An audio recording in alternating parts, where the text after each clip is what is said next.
বিপজ্জনক ডাইনোসর হিসেবে সাধারণত টিরানোসরাস রেক্স, টাইরানোসরাস রেক্স বা সংক্ষেপে টি. রেক্সকে ধরা হয়।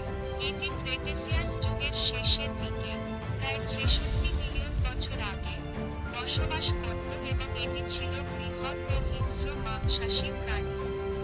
টি. রেক্স এর বৈশিষ্ট্য আকার